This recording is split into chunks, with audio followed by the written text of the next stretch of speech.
പണ്ട് പണ്ട് വളരെ പണ്ട് ഒരു കാട്ടിൽ ഒരു മുത്തശ്ശി ജീവിച്ചിരുന്നു.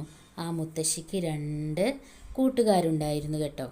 ഒരു ആമയും ഒരു എലിക്കുട്ടനുമായിരുന്നു അത്. അവർ 3 പേരും കൂടി വളരെയധികം സന്തോഷത്തോടു കൂടി ജീവിച്ചു പോന്നു. എന്നാൽ നമ്മുടെ ആമക്കുട്ടൻ കൊച്ചു അഹങ്കാരിയായിരുന്നു. അവൻ എപ്പോഴും നമ്മുടെ എലിക്കുട്ടനെ കളിയാക്കുമായിരുന്നു.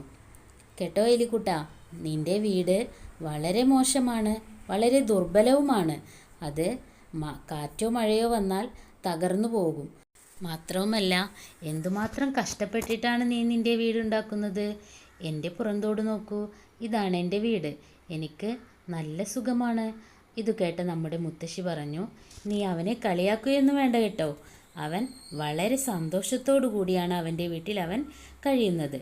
ഇത് കേട്ട് എലിക്കുട്ടൻ പറഞ്ഞു, എൻ്റെ വീട് വളരെ ദുർബലമാണ്. കാറ്റോ മഴയോ വന്നാൽ തകർന്നു പോകും.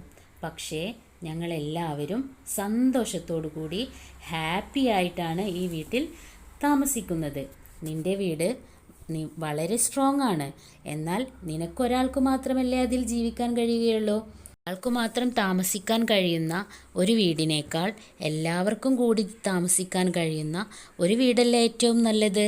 എലിക്കുട്ടൻ ചോദിച്ചത് കേട്ടപ്പോൾ ആമയ്ക്കു കാര്യം മനസ്സിലായി. അവൻ എലിക്കുട്ടനെ കെട്ടിപ്പിടിച്ചു.